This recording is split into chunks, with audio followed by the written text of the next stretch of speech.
ஆண்டவரும் இரட்சகருமாகிய இயேசு கிறிஸ்துவின் இனிய நாமத்தில் புத்தாண்டு வாழ்த்துக்கள்.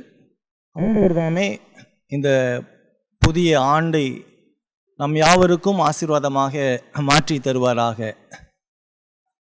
ஆசீர்வாதத்தை குறித்து நாம் பார்க்கும் பொழுது வேதாகமத்திலிருந்து நாம் ஆசீர்வாதங்களை பெற்றுக்கொள்கிறோம். சங்கீதம் முதலாவது சங்கீதத்தில் நாம் பார்க்கும் பொழுது துன்மார்க்கருடைய ஆலோசனையில் நடவாமலும் பாவிகளுடைய வழியில் நில்லாமலும் பரியாசக்காரர் உட்காரும் இடத்தில் உட்காராமலும் கர்த்தருடைய வேதத்தில் பிரியமாயிருந்து இரவும் பகலும் அவருடைய வேதத்தில் தியானமாக இருக்கிற மனுஷன் பாக்கியவான்னு சொல்லி நம்ம பார்க்குறோம். இப்போ வேதத்தில் தியானமாக இருத்தல் அது மிகப்பெரிய ஆசீர்வாதம். இந்த வருடத்தினுடைய ஆரம்பம் வேதத்திலிருந்து நாம் துவங்க வேண்டும். ஏன் அப்படின்னு சொல்லி பார்த்தோம் அப்படின்னா சங்கீதம் 119 160 சொல்லுது, உம்முடைய வேதம் சமுலமும் சத்தியம் என்று சொல்லுகிறது. நாம் சத்தியத்தை நாம் அறிவது தான் நம்முடைய வாழ்க்கையினுடைய இந்த வருடத்தினுடைய மிகப்பெரிய லக்காக இருக்க வேண்டும். யோவான் சுவிசேஷம் 8ஆம் அதிகாரத்தில் நம்ம பார்க்கும் பொழுது 32ஆம் வசனத்தில் சத்தியத்தையும் அறிவீர்கள், சத்தியம் உங்களை விடுதலையாக்கும் என்று சொல்லுகிறது.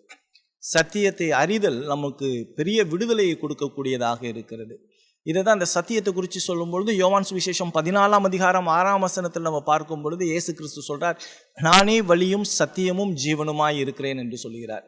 அந்த சத்தியம் ஆண்டவராகிய இயேசு கிறிஸ்து என்று நாம் பார்க்கிறோம். யோவான் சுவிசேஷம் 17ஆம் அதிகாரம் 3ஆம் வசனத்தில் பார்க்கும் பொழுது ஒன்றான மெய்தெய்வமாகிய உம்மையும் நீர் அனுப்பினவராகிய இயேசுவை அறிதலே நித்திய ஜீவன் என்று சொல்லி பார்க்கிறோம். அப்போ நித்திய ஜீவன் எங்கே இருக்குது அப்படின்னு சொன்னால் வேதத்தில் இருக்குது, அது சத்தியத்தில் இருக்குது, அது கிறிஸ்துவில் இருக்குது என்று சொல்லி பார்க்கிறோம்.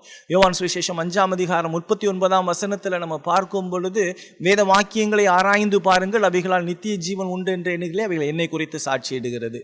அப்போ வேதம் முழுவதுமாக ஆண்டவராகிய இயேசு கிறிஸ்துவை சொல்லுகிறது. ஆண்டவராகிய இயேசு கிறிஸ்துவை அறிதல் நித்திய ஜீவன். இந்த உலகத்தில் நம்ம வாழும் பொழுது கிறிஸ்துவை அறிந்து பாவ உலகத்திலிருந்து விடுதலை பெற்று நித்திய ஜீவனை சுதந்தரிப்பது மிகப்பெரிய உன்னதமான ஆசீர்வாதம்.